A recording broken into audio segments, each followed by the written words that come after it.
The offseason was supposed to be quiet in Indiana.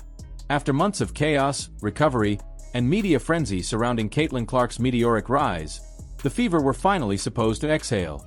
For the front office, this was meant to be a time to rest, regroup, and rebuild.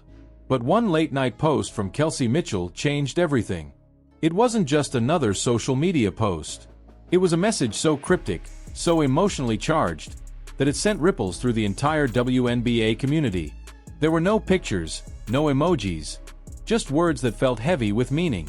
Grief had me excited for a small piece of it, indifferent for the majority of it, charged it all to the game. Ain't no life jacket come for me. Zero gone. Zero gone. The words hit like a thunderclap. Fans froze, rereading them again and again. Because zero wasn't just a number. It was Kelsey Mitchell's number.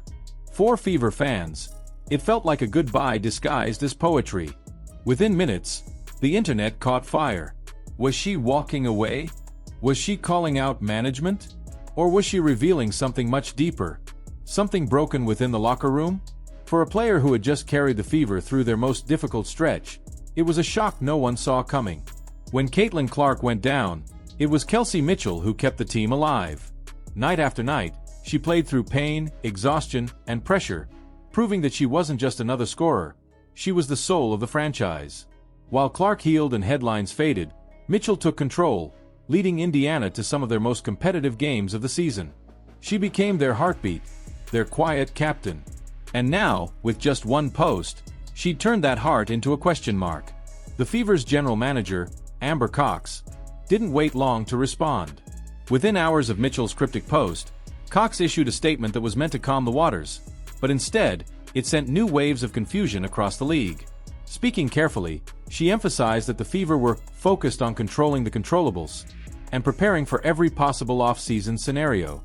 It was polished, professional, and almost too calm.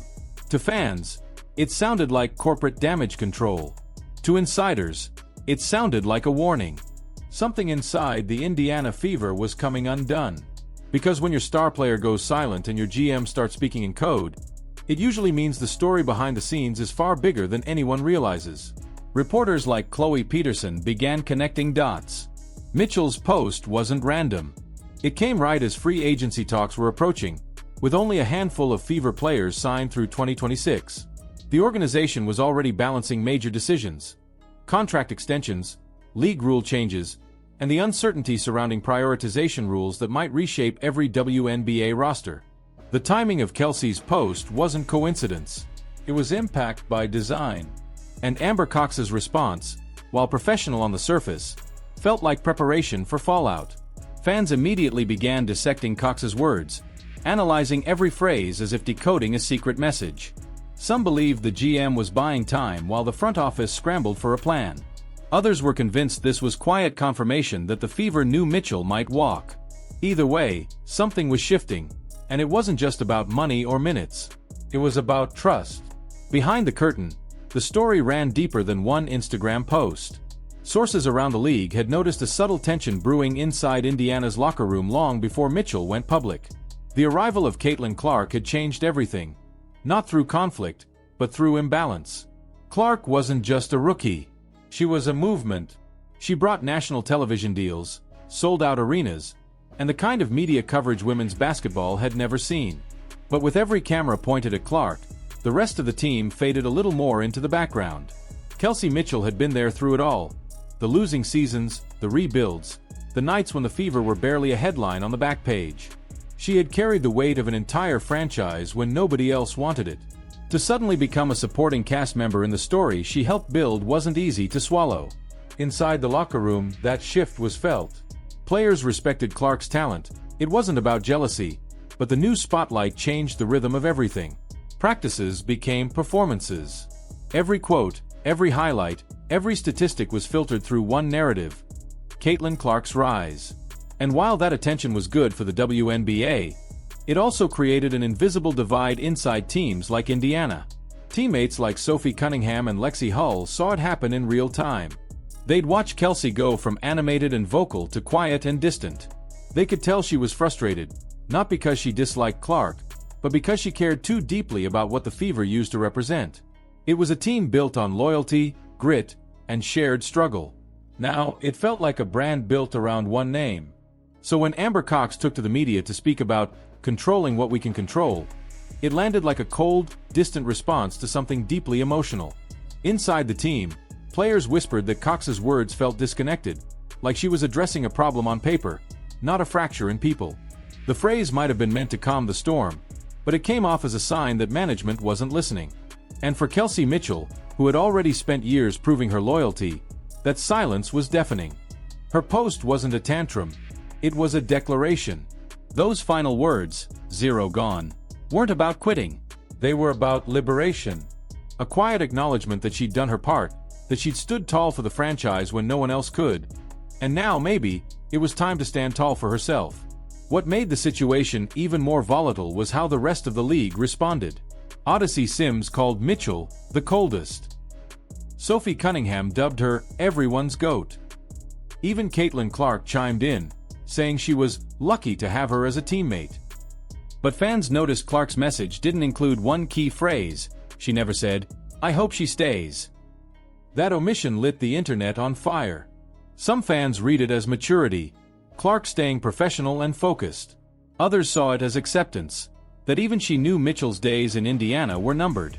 The debate spilled into podcasts, message boards, and talk shows. Suddenly, it wasn't just about one team. It was about what the WNBA was becoming. Was the league losing its emotional core in the pursuit of superstardom?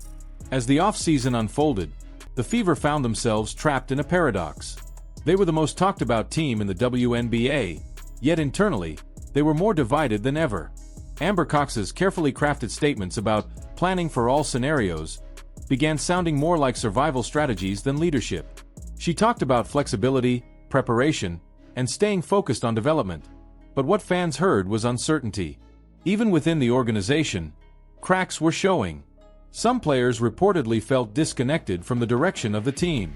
Others questioned whether Coach Stephanie White's system could truly balance the egos and expectations of stars like Clark and veterans like Mitchell. It wasn't just about basketball anymore. It was about identity. Every dynasty has a moment when it must decide what kind of culture it wants to represent. For the Fever, that moment had arrived far sooner than expected. They could either become the team that revolved around one superstar or the team that built something deeper. Something sustainable, where veterans like Kelsey Mitchell were celebrated, not sidelined. But the clock was ticking. Mitchell was now an unrestricted free agent with leverage unlike any other. Her breakout year without Clark had boosted her value across the league, and rival teams were circling. The Chicago Sky, the Atlanta Dream, even expansion franchises reportedly had her name highlighted on their off-season boards. They saw what Indiana had taken for granted, a leader who could carry a team, score in isolation, and set the emotional tone of a locker room. For the first time in years, Kelsey Mitchell had options. Back in Indiana, Cox and her front office began quiet meetings with Mitchell's representatives. They tried to steady the narrative, assuring fans that discussions were ongoing. But behind closed doors, anxiety ruled. Because if Mitchell walked, it wouldn't